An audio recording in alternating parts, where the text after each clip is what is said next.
With the 15th pick and with the 26th pick in the 2019 NFL Draft, the Washington Redskins select Dwayne Haskins, Montez Sweat. Welcome, all my fellow Redskin brethren and sister. I am your man and resident Redskins fan, Lou. Thank you for joining me here on the Redskins Report. So round and round we go on this Redskins roller coaster, man. It seems like it never, ever stops. And I talked to a couple of Redskins fans earlier today about the whole Tua at number 2 conversation that has kind of caught fire over the last 24 to 48 hours. And you're going to hear a lot of conversation about what the Redskins should do, what they're thinking about doing, what the Redskins are really entertaining. You're going to hear it phrased in numerous, various different ways. At the end of the day, I've already told you that it's lying season. Believe half of what you see, none of what you hear, even if it's spat by me, your man Louie T. Which means you believe what you want to believe, all right? There's going to be a lot of conversation about number 2. I told you guys this a month and a half ago, that once this offseason gets underway, there are going to be so many conversations about what the Redskins should do, what they're planning on doing, what they are thinking about doing, who's in serious consideration, will the Redskins trade out? You're going to hear so many things leading up to April. Look, they've got a lot of time to fill, all right? And at this point, nobody cares who's right or who's wrong. You're not going to remember that Michael Silver had an erroneous report 4 months from now after the draft has already commenced. But what you're going to do is you're going to click on that story. If Michael Silver has a story that says Redskins seriously considering Tua at 2, you're going to click on that story and you're going to read it. That's all he cares about right now. And I'm just singling out Michael Silver. I'm not saying that Michael Silver had a column like that. I just picked his name out of thin air. That's what you're going to hear this time of the year, okay? And it's going to come from various sources, people close to the team, and you're going to hear that phrase thrown out. People that I've talked to close to the situation, you're going to hear that. A bunch of anonymous sources. Nothing's coming straight from the horse's mouth, all right? So you're going to hear a lot about the Bengals' number 1 overall pick and what they're deciding to do. This week, they're taking Burrow. Next week, they're seriously considering taking Chase Young. The next week, they could trade out. You're going to hear so many different scenarios about their pick and our pick because they're the 2 high-profile picks in this draft. And honestly speaking, there are 2 picks that are much to do about nothing because at the end of the day, the Bengals are going to take Joe Burrow. The Redskins are going to take Chase Young. And then the draft will officially begin at pick number 3 with the Detroit Lions. Whether they make a selection there or not is anybody's guess. But you're hearing all the rumors about the Lions and how they want to trade Matthew Stafford. And then today, the rumor comes out that, it may be Matthew Stafford who actually wants out. You're going to hear so many things. It's lying season. The smoke screens are so thick you can barely even breathe. Relax, all right? But there is a ton of Redskins news, man. So there's the Tua at number 2 thing that has cropped up. And look, Ron Rivera could easily put all of this to bed by saying, nope, Dwayne's our guy. He's not going to do it, okay? He's not going to do it. As a matter of fact, someone asked him, and I don't know who it was, but someone asked him, hey, what level of competition are you looking for to take on Dwayne, essentially, to go up against Dwayne? He said, very competitive competition. So Ron's not leaving any stone unturned. He's not shutting any doors. He's leaving every door ajar, okay? No door has been slammed shut by Ron Rivera at this point. And everyone that I've listened to that has any contact with Ron Rivera has said the same thing over and over again. So I believe it to be true that he's a straight shooter. All right, Ron is going to tell you exactly how he feels. He doesn't mince words. He's not looking to pull any punches. He's going to tell you exactly how he feels. So I'm going to take Ron at face value when he says everything's on the table. Although I believe it's going to take a ton to get the Redskins off of 2, and it's going to take even more to get them to not take Chase Young at 2. I don't give a damn how healthy they think Tua is, all right? So that's that for me. But you also look at the Trent Williams situation, and this is another bumpy ride on this roller coaster. At this point, I'm going to be brutally honest with you. I just want resolution. I do. And if Trent wants out, help him get out of here. All right?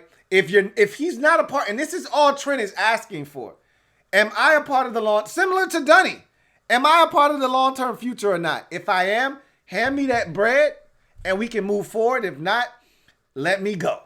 Now, with Trent, I'm hearing so many different things. Again, it's Lion season. I don't know who to believe at this point. You know what I mean? Like, I think Trent would, if you had a lie detector test hooked up to Trent Williams and he answered truthfully, I think that you would find that if you asked him that he wanted to remain a Washington Redskin at this point, I think you would find out that he was being deceptive. Meaning, I think he wants to start fresh somewhere else. If he had his choice, I really think he wants to start anew elsewhere. Now, the way to do that is to go to the Redskins and say, hey, this is what it's going to take to have me back. I need an extension. And the Redskins will say, okay, well, what's the number you're looking at? And Trent says 20 mil per year. What? What? That's how you stop the Redskins from giving you the extension, is by being unreasonable. Now, I'm not saying that's what Trent's doing, but that's the report I'm hearing, is that Trent has came out with such an astronomical number that he knows the Redskins aren't going to meet because he wants out and he wants to be traded. Is that true? I don't know. I don't have the answers for you, but at the end of the day, what it sounds like is the Redskins probably just need to move on from Trent Williams. And at this point, I was already there before, and then he reeled me back in. He was like, hey, man, I ain't going yet. Y'all might be able to get me back. And so he reeled my dumb ass back in. And now I'm at the point where I'm like, hey, man, throw Trent ass back in that lake. See if anybody else bites. And if someone bites and comes to you with a 2, you trade his ass fast as possible. Right now, though, the problem is, and Michael Silver said this on NFL Network, there's no one calling for Trent Williams right now. And rightfully so. Guess what? The draft is 2 months away. Why would I call you for Trent Williams when there are a bunch of 22 and 23-year-olds, 21-year-olds, and hell, there's even a 20-year-old in this draft that's going to come in and be cheap labor? Why am I going to give you draft capital and have to turn around and pay him a hefty, lofty, brand spanking new contract when I can get me a nice, young, cheap, athletically gifted guy that has actually played football in the last 2 years on my roster and not have to break the bank for him? Hey, he may not be Trent Williams, and he ultimately may not even be good in this league. I'll take my chances with that before I go out, give you a second-round pick so you can go draft the guy that I could have drafted in the second round and pay him a lot less money than I'm going to have to pay Trent Williams. Thanks, but no thanks. And, oh, by the way, he hasn't played a game in 2 years. I don't even know what he looks like on a football field. No one's calling for Trent right now, and rightfully so. I think the Redskins missed their opportunity to get anything for Trent Williams. And I think the only way the Redskins get anything for Trent is if teams miss out in free agency and then they strike out again in the draft. You've got to wait until both pass, and I think the Redskins aren't really looking to trade Trent unless they can get something in this year's draft. Because you want to be able to say, all right, if we trade Trent, we need to get a guy that can come in and help us right now, because we don't have that guy on the roster. If Trent's not suiting up and playing left tackle, we don't have a left tackle. So that's a situation that is just right now, it's nauseating. I mean, my head is spinning with the Trent Williams situation. And frankly, I just want it to be over. All right. You guys figure this shit out and find some resolution so we can move on. Either Trent's going to be here or he's not. Figure this shit out. And the problem is we've still got at least another month, maybe 2 or more of this whole Trent Williams back and forth yo-yo roller coaster ride. Not looking forward to it. I'm not going to lie to you. But what can you do? The Redskins reportedly are working on a long-term deal with Brandon Scherff. There is some good news, I guess. How realistic is it that the Redskins are actually able to sign him to a long-term deal? I don't know. What it sounds like to me, personally, is that we're going to end up franchising Brandon Scherff. And it doesn't sound like we're going to come to an agreement on a long-term deal. He's going to play out 2020 under the franchise tag. And then we're going to lose him in 2021, having paid him, $14, $15 million for 1 year. I don't even know what the franchise number is for a guard in this league right now. But I just assume that nothing's going to get done. And that's frustrating too, because you're wasting money. All right. But I could be wrong, and they could be working very diligently to get a deal done with Scherff and ultimately do get it done. But you know what it sounded like they told Trent, just to go back to this and close the chapter and move on about Trent? You know what it sounds like? No one's actually said that they're not trying to pay Trent and that they don't see him as a part of the future. It just seems like they've pretty much told him, not right now, Trent. Like, let us see what we do in free agency. Let us see what the draft brings, and then come back to us when we've spent some money and we know how much we have left and how much we can allot to your situation. Right now, we're fluid, because if Austin Hooper says yes, if James Bradbury says yes, if Emmanuel Sanders says yes, or Amari Cooper says yes, we've heard all of the rumors that the Redskins could be after Amari Cooper, Kenyon Drake, and Austin Hooper in free agency, that they're looking to be ultra aggressive. This from Kevin Sheehan on his podcast. So if those guys say yes to Washington, they're not going to have money to give Trent Williams a new extension. But if those guys all say no and end up elsewhere, and the Redskins end up not being as aggressive as they like to be in free agency, then maybe they would have plenty of money for Trent. Who's to say what happens? And then with the Brandon Scherff situation, I think they want to see what the market is like for other guards out there, other offensive linemen, to kind of gauge, look, at the end of the day, Brandon is going to get paid. You see what it's going to take. Dallas has set the template. The blueprint is out there. What they've paid their guards, more specifically, what they paid the Notre Dame guard. That's what you're going to have to pay Brandon, and probably $1 million or $2 million more than that per annual. So either you're going to make it happen or you're not. And it's good to know that there is dialogue between the two, but it may not be much. So I surmise that the Redskins will use their franchise tag this year. They did not use it last year. I think they're going to end up using it this year, unfortunately, instead of getting a long-term deal done with Brandon Scherff. I haven't heard anything on the Flowers front. I haven't heard a peep out of the Redskins regarding Eric Flowers and whether he'll be back or not. It sounds like they're more focused on bringing back Scherff than they are Flowers. And I think if anybody's going to be allowed to walk, it's going to be Brandon Flowers, because they like Wes Martin and they feel like they can plug him in.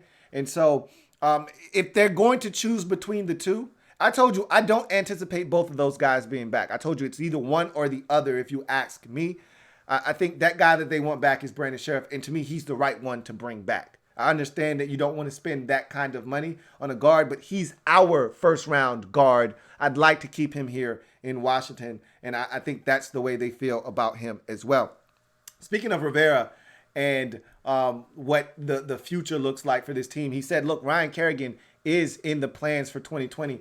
And I told you guys that about a week and a half, maybe 2 weeks ago, that Julie Donaldson had tweeted out that she had spoke to some people really close to the Redskins situation in terms of their thought process for some of the guys on the roster. And Ryan Kerrigan, they have plans for him. I told you they had plans for Ryan Anderson as well. And so that's not new news, but this is the first time we've actually heard Rivera actually say it. So Ryan Kerrigan in the plans for the Redskins in 2020, I think they look at him as a stabilizing force, a stabilizing veteran on this roster, one that may not start, especially if you draft Chase Young, but a guy that can be intertwined in the mix with a lot of talented guys going in and out of the lineup, keeping everyone fresh. Kerrigan being a situational pass rusher, maybe a guy that is in on first and second downs at times. You know, it'll be a fluid situation.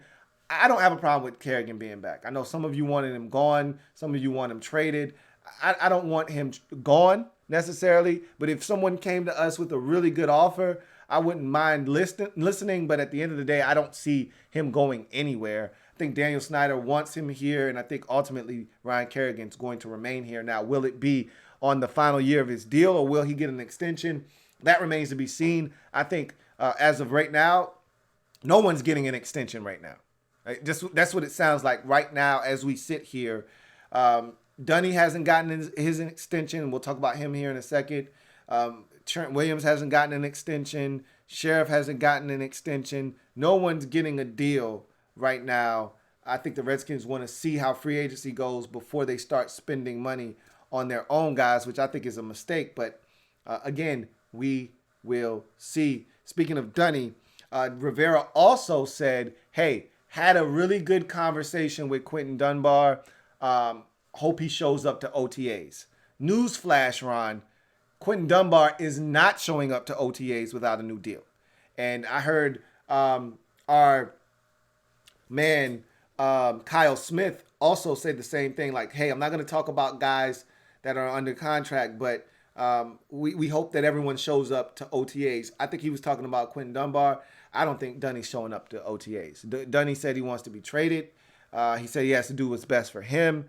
And you know what's crazy is that he made the statement, he being Dunny, made the statement early on in the process. And right around that February 10th deadline that Rivera had set when Dunny had come out the very first time and said he wanted to be traded, he said, look, they don't know me. I don't know them. It's a business. They can go ahead and trade me or release me and let me go somewhere else. And Rivera has pretty much said, I don't know a lot of these guys. So I want them to prove it to me. Like, we've watched the tape. We've evaluated most of these guys. We've self-scouted. And we feel like Quentin Dunbar is a really good player in this league. Rivera he said this out of his own mouth. But at the same time, we don't know these guys. We don't know what these guys are about. We don't know their mental makeup. We don't know physically what they're going to provide for us. I do know Quentin Dunbar is a really good player in this league, and I know where he's coming from. I see his point of view, but I'd like for him to come in and prove it to me. I'd like for him to show up at OTAs and come in and prove it to me, and I just don't think Ron Rivera is going to get that. You know, Dunny seems to be hell-bent on getting what he thinks he deserves, and showing up at OTAs doesn't seem like something that is very high on his to-do list. So that'll be another situation. And remember, OTAs begin on April the 6th. So that's before the draft. So we're going to hear some more stuff regarding this situation. If Dunny doesn't spout off at the mouth again before then, we're going to hear some more coming out about this prior to the draft, because I don't think Dunny's showing up on April the 6th for OTAs. I just don't. So a lot of things going on with this Redskins organization right now. What to do at number 2. I already told you what I think they're going to do, and I'm not moving off of that spot. But you're going to hear a ton of rumors. You can believe what you want to believe. I'm telling you the pick is Chase Young, and I'm not changing on my stance. Trent Williams' situation is fluid, as Ron Rivera said out of his own mouth. It's a fluid situation. Yeah, you're right. That is the perfect way to describe it. It's very fluid, but doesn't seem like it's going in the right direction. Same thing could be said with Dunny. That seems like a situation that does not have a quiet resolution to it. Scherff, will he get a deal? Won't he get a deal? The period to franchise tag players has opened officially, and now you have until, I believe, March the 12th or something of that note. I have to look it up, but I think it's like March the 17th, right before free agency starts, to franchise tag your players before the open market begins. And I feel like Brandon Scherff will be one of those guys that gets franchise tagged before it's all said and done. So A lot of things to keep in mind and a lot of things to follow when talking about this Redskins football team. Bart Scott can't wait to see how all of these things shake out and more as we continue the Redskins 2020 off season. I am a Redskins fan, etched in burgundy and gold. My Redskins spirit will never die. Redskins spirit will never fold. Until we meet again, hail to our beloved Washington Redskins. I'll have more on these situations as more information is divulged. Until then, you guys take care. Have a good one and continue to watch the Combine coverage, and we'll break it all down here on the Louie T Network, and I will get with you guys at some point in the upcoming week. Unless something else breaks, I'll see you guys then. Have a good one. Louie T Network.